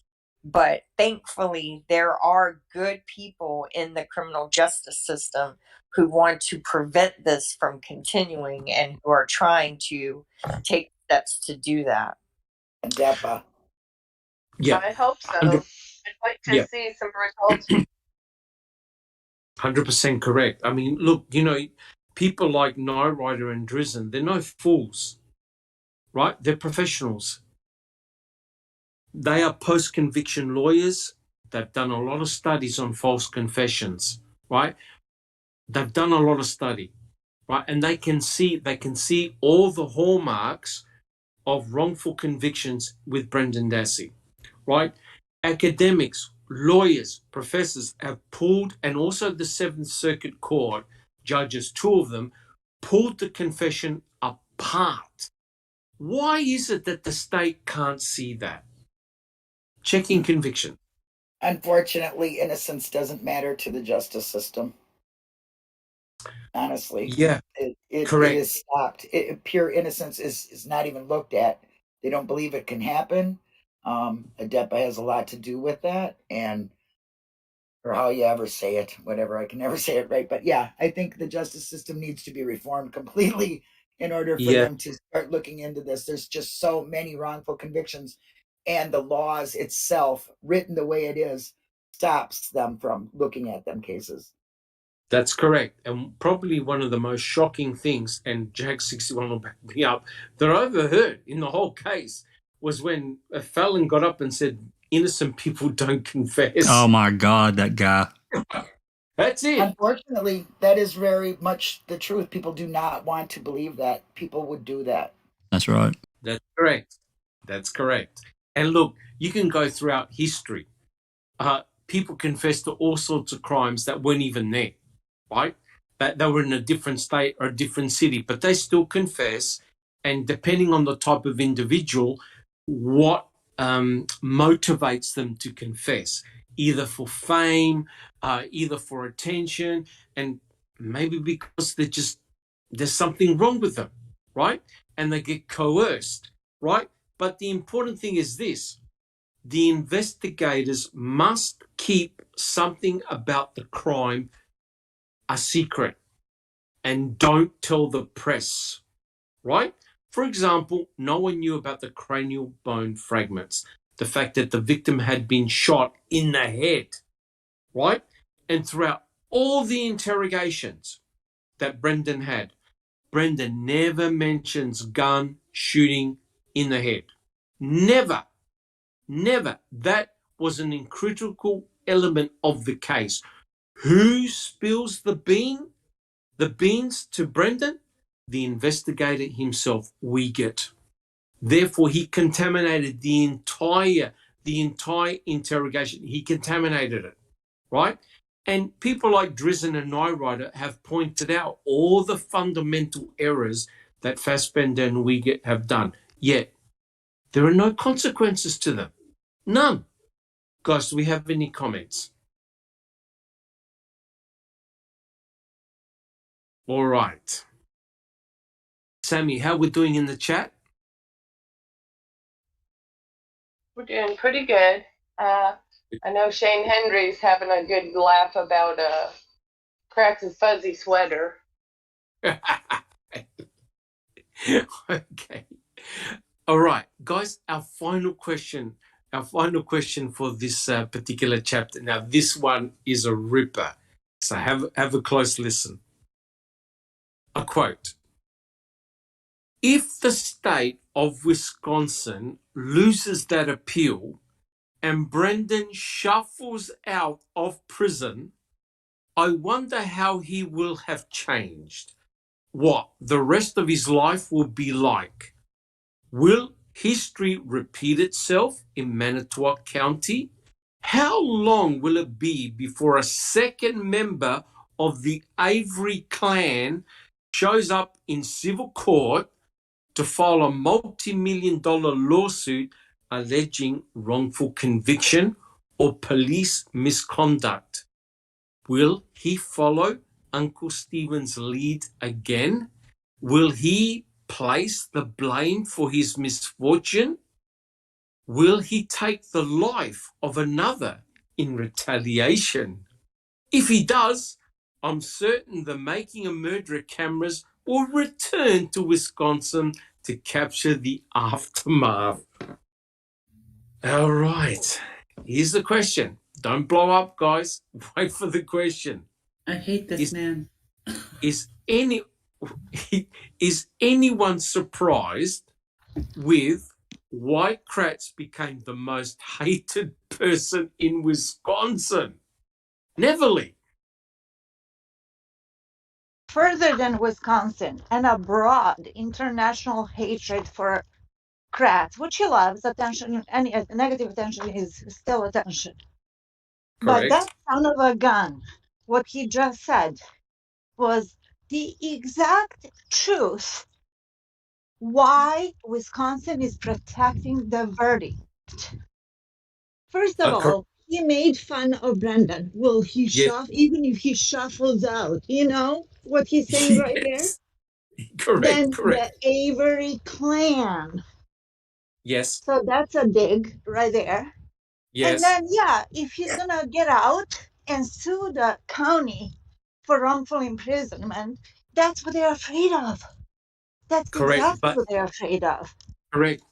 But don't you think it's rather disingenuous that he believes that if Brendan Dassey comes out, he's going to kill someone else? Please, yeah, he's got to say that. Because he's who he is. He's Kratz, yeah. So, but I think that what he said right there, that's exactly why the state is protecting the verdict, because there's no way in hell this is a huge embarrassment on top of the ego bruising, on top of the money, on top of everything else, corruption and correct. Thank you, Neverly. Sunshine Christina. It's interesting that he mentioned the film crew in that passage. Yes. I have always felt that the state of Wisconsin would have loved to have been able to send the documentarians on their way and not have them record their misdeeds. I think that there was legitimate fear by several people that they had caught something on film. And I think there were some that were wise enough to be concerned that this would eventually get out into the public eye. Correct. And correct me if I'm wrong, Sunshine Christina, but Ken Kratz listened to all the phone calls. And some of those phone calls involved the producers talking to Stephen Avery. And Ken Kratz came to the conclusion that the producers were actually part of the defense team and working for Stephen Avery. And he demanded that the film crew hand over all the evidence and film material that they had collected, because he was fearful, just like you just said, that they had found something. They found something against the state. Isn't that interesting? Well, Brendan wasn't even, I think they had played around with adding a co-defendant because they knew the evidence was weak. But like Jack was discussing earlier, Brendan wasn't added to this case until Buting and Strain came on board.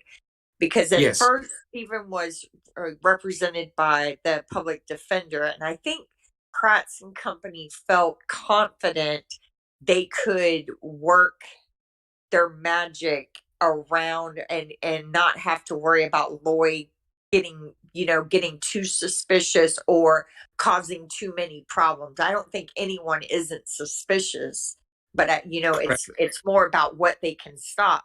Well, once Buting and Strain came on board, I think there was real concern that they weren't going to be able to pull it off with the evidence they had manipulated or produced with quotation marks so far. Yes.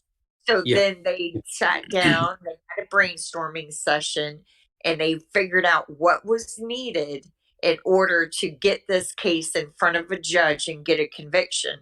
So then they added the co-defendant, they added the mysterious bullet fragment, and they added a Yes. secondary DNA source to the RAV. Correct. So, I mean, Correct. once you know the case, it's clear that it was almost like somebody had a checklist and they just simply kept checking it off. We need this Correct. check, this check, this check. It Correct. doesn't flow like a natural investigation at all. No, it doesn't. It doesn't. And you can actually see the multi-layers of evidence that just happen to turn up, right? It starts off with the RAV and then it progresses downhill from there, right? So you have all these multi-layers of evidence found against Stephen to make the case even stronger.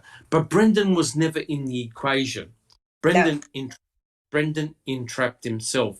So the state had this huge problem. What the hell do we do with Brendan?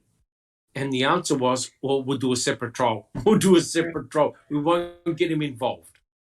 Yep. And then for those who don't know, I mean, I doubt there's many of us that don't.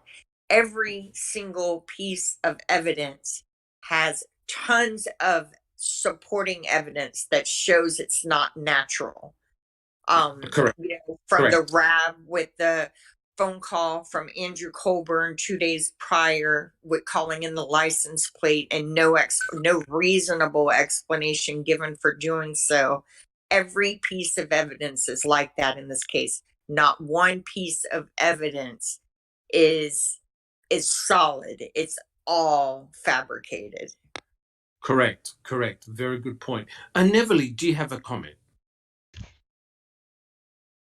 If we remember, if we go a little bit back, Kratz was actually approached by Moira and Laura to be a participant in making the murder.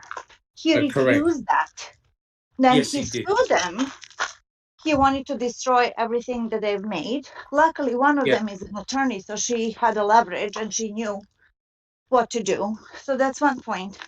And the second point, what Sunshine Christina said about Brendan, as Kathleen Zellner said in Ma'am, Brendan was planted evidence himself. Yes. They were looking for the weakest way. They needed something. Unfortunately, Brendan was the weakest link. They got him, and the rest is history. But he was planted. Correct. Kathleen Zellner referred to him as a plant, part of the planted evidence. Yes. Very, very good point. Thank you, Neverly. Checking convictions. Brendan wouldn't have been good in any way unless the state did not give him the only information that the state knew about the bullet and being shot in the head. If he did not say that, they wouldn't have had him. That's correct, because everything he said, they couldn't back it up forensically. It made no sense at all. And as Sunshine Christina said, the evidence looks very, very forced. It doesn't look natural. It really does look staged. It really does. And of course, let's don't get started on Cuss Road, right? Because Cuss Road was mentioned for about 30 seconds in the trial, and that was it. And yet we all know that Cuss Road is a major player. Whatever happened at Cuss Road is a major determining factor in the outcome of this case. It truly, truly is. Sammy.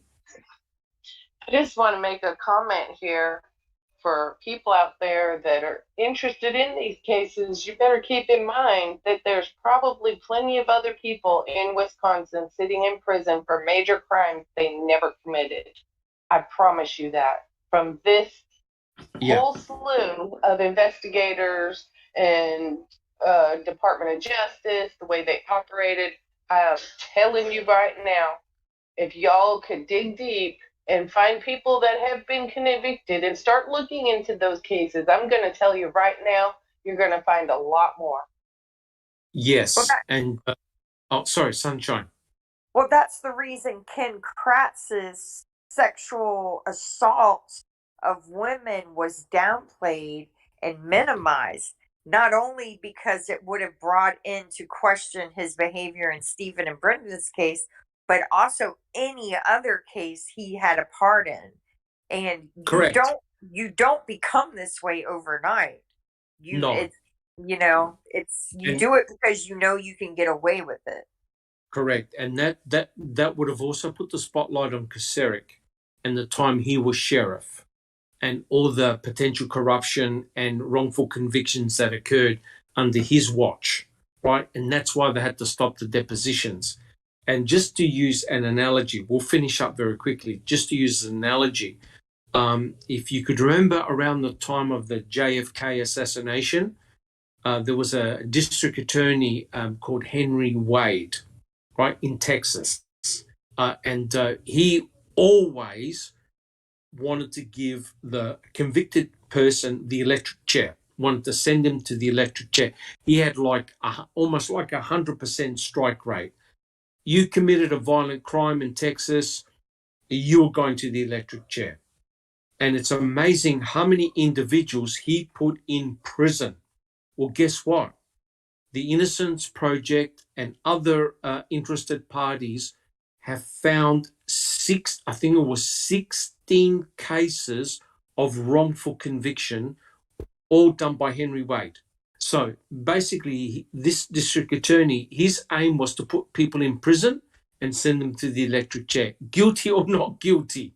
So, but unfortunately, it's too late because these people have spent years and years and years in prison for something they never did. Sure, they got all these multi-million-dollar payouts, but their lives have been effectively destroyed. So what Sunshine Christine and others have said, yes, Stephen Avery's civil lawsuit would have opened up the door, right? And that would have terrified the people in the MTSO because they would have looked at all the cases. All right, guys, do we have any comments? Neverly. Just a quick anecdote. We all feel personally violated when we get a speeding ticket or, failure to properly stop at a stop sign. When you know you did it, but you get a ticket anyways. And you're infuriated because A, you didn't do it. And then you have to go through the motions. The insurance is going to go up. You have to take time off work or go at night to traffic school and whatnot. Major inconvenience, right? And that's just for something silly like that, trivial. Imagine how Stephen, Brendan, and the rest of the population that's sitting in prison, who are innocent, who didn't do the crime, yet they are paying the price for it. And how scary it is if you're on death row, or even if you're not on death row. I mean, it's just horrible. Anyway, Correct. look. Yeah. Correct. So, if these district attorneys and prosecuting attorneys are making mistakes, that has huge consequences. Sammy. I want to add to what Neverly just said, and what's more is that the actual perpetrators of these crimes are allowed to run free. Correct. 100% correct. Because for every innocent person that you put in prison, the true perpetrators are still out there committing crimes. 100% correct. All right, guys. Well, so much for my 1 hour podcast. We've done 2 hours. So we've actually finished the chapter, which is great.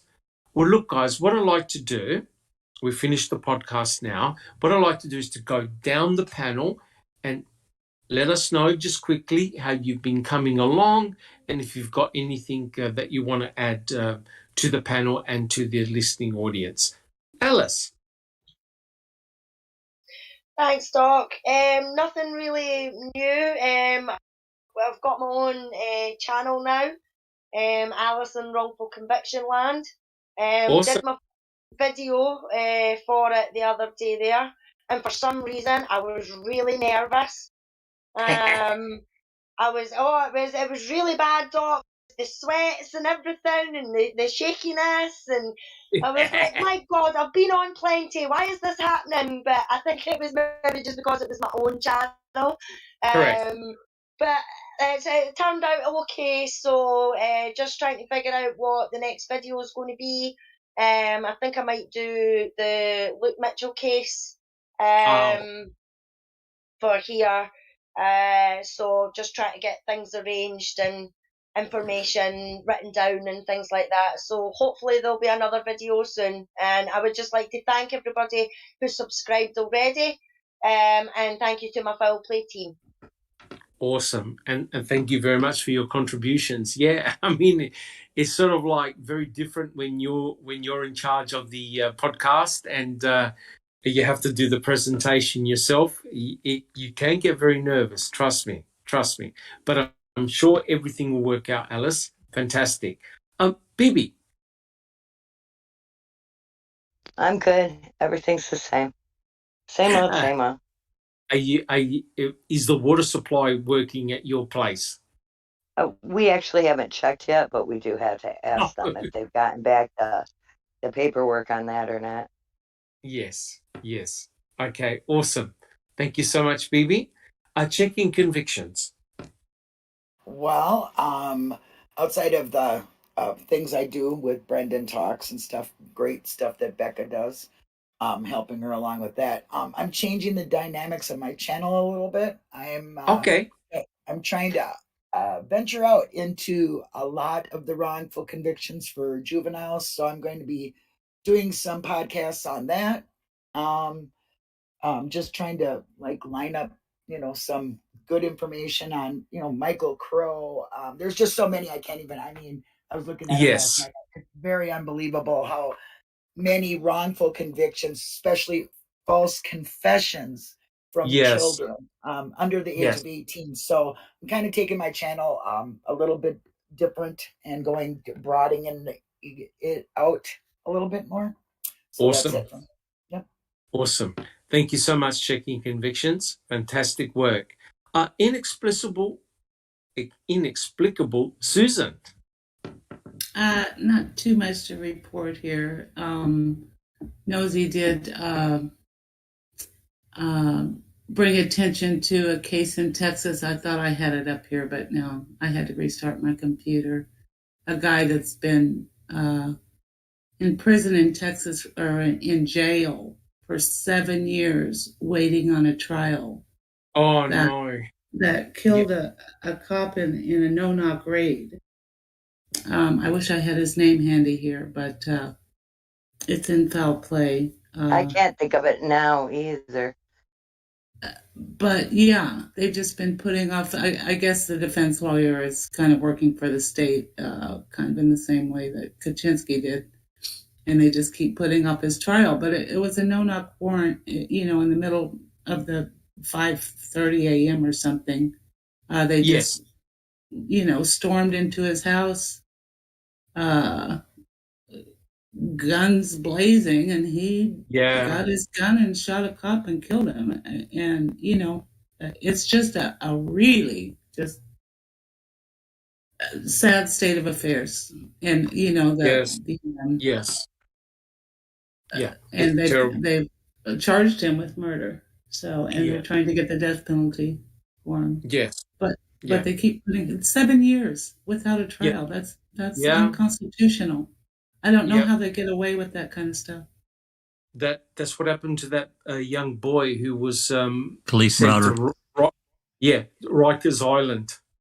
Right? They kept on they kept on delaying the court case, right? And in the end they eventually dropped it, but that poor kid spent several years in solitary confinement. 3 years. Khalif Brown. And he ended up taking his own life. He killed himself. He was so damaged. Yeah. Yep. So that goes to show, when things go bad, boy, do they go bad. Yeah. Thank you so much, Susan. Mm-hmm. Any other comments? No. All good? That's all I have now. Beautiful. Jack 61. Just a few comments. Want to actually thank Susan for helping read. We had a pretty busy week of reading, various things from the state and from Kathleen Zellner. So we got those right out on the open mic. That was really good. So, and then recently I got 4 new documents in Brendan's post-trial stuff. One of them we talked about a few minutes ago, the ex parte meeting on June 30th, 2009. There are a few others that will get presented out to the public. We really haven't discussed how we're going to do that. I don't know that there's anything. I don't know that there's anything that we may want to read out, because I don't think they're hearings, but they're documents anyway, as part of his case. So that we need to get those memorialized and people can read them. And then the last thing is, of course, the open mic tomorrow, and I have Tim Tedious on talking about Bobby Dassey's computer and the extremely detailed Reddit topic that he did back in late 2019, based on exhibits and so forth that Kathleen Zellner had presented in a brief. It should be really good.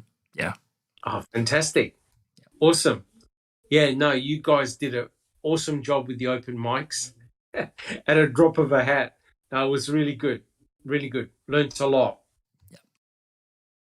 Thank you so much, Jack61.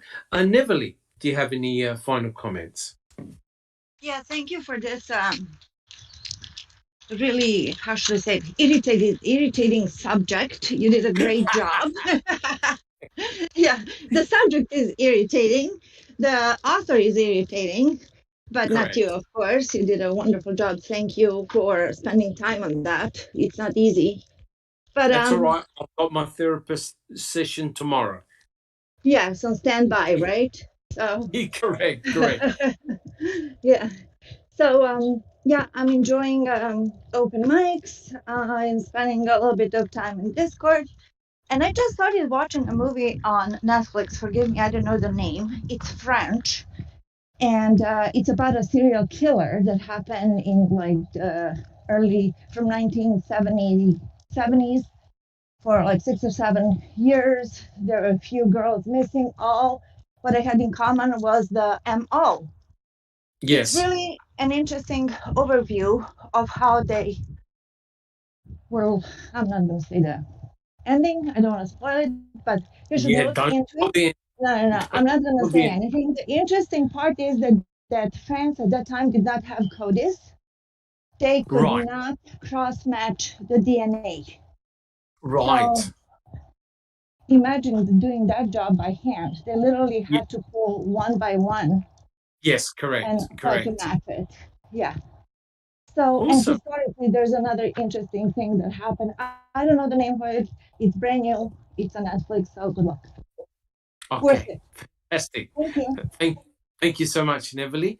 Sunshine Christina. Just basically following up on FOIA requests. I did a couple of more FOIAs looking for some more documentation for this case, and also I'm trying to get more. I've been down a rabbit hole recently on Gregory. Oh no. Yeah. And I'm afraid Gregory Allen may have been a serial killer. We know that he's a suspect. Yes. We know he's a suspect in a murder of Donna Emmel in North Carolina in the early 70s. Yes. We see how terrible Wisconsin is at, protecting their citizens. And I think that it just would have been a ripe and fertile ground for Gregory Allen. So I've been trying to do FOIA requests from different counties, looking for police reports, trying to see if he's linked to any of these missing women that are listed in their database. And other than that, just battling the guilters on Reddit like always. And that's about it for me. Thanks so much, guys. And you became a mod and foul play. Yeah, that's what I was gonna say. Thank y'all so much for asking me to become part of the foul play team. I love it here. I love all of y'all. We have, it's such great discussions. You know, we're wanting to know the truth. We just want Correct. to get justice for Stephen, Brendan, and for Teresa Halbach. The state of Correct. Wisconsin, you know, they used her. They're using her. They're Yeah. using her family. They Yes. truly do not give a damn about why she disappeared, who is responsible, No. and you know, and that young woman did nothing to deserve to be treated that way. No. So You're correct. Correct. That's actually a very good way of putting it. The state are hiding behind Teresa and her family and her name to cover up their own sins, essentially, to cover up their own sins. And just to back that up, don't forget what the state did to Penny Bernstein. The report basically blamed the the the the the um, the they blamed they blamed the wrongful conviction. Yeah, they blamed it on her misidentification when we know That's for a correct. fact that they brought in, they used That's her. correct. They That's used her. correct. She couldn't see anything. No, They that's correct. they just used her. They used her crime. They used her assault to solve a problem that they had. And if you think about it, it's ridiculous. He was already going to prison for 6 years. So, Correct. But you I know, wanted to look out for good. they allowed a prolific rapist to remain Correct. free to assault multiple other women. He harassed Penny while Stephen Yes, was he in did. jail. He called her, That's would correct. make these lewd calls to her. She complained and said, "Hey, are you sure you got the right guy?" And they said, "Oh yeah, don't worry about it." And you know, it's terrible the way they treat victims there. It really That's is. correct. Yeah, well, basically, what the sheriff and Vogel did were unforgivable, but they got away with it. That's the terrible thing, and hopefully, the MTSO won't get away with this one, right? That's why they're fighting very, very hard. Yeah. All right, Sammy, how about yourself? I'm doing very well. Thank you for asking. How are you? I'm doing good. Things are going okay, slowly, of course, but I'm doing a lot of reading. I'm looking at a lot of documentaries. I've actually done a little bit of research back in the Kennedy assassination case, and you know, I don't want to go back there. It's too hurtful, but yeah, watch some documentaries on 911. Very, very interesting. But yeah, my main focus, of course, is on the Steve Avery, Brendan Dassey cases. And just like everyone else, we're really waiting. We're waiting for things to happen. So, you know, it can be a little bit frustrating. And Neverly, did you have a quick comment? Well, my. Did you just say JFK and 9/11? You're revisiting that? No. I deny everything. Interesting. That's all I'm going to say. Interesting. Very okay. interesting. Maybe we should talk. All right. Very, very interesting. All right, guys. Thank you, Neverly. Well, if no one has any additional comments, first Silkman? of all, you. Sorry, Yes. I found what I was talking about. The guy's name is Marvin Lewis Guy, and I put a link in chat to it if anybody's interested. Awesome. Thank you so much, Susan. Well, look, guys, I'd like to thank the listening audience. Thank you very much for coming along and listening.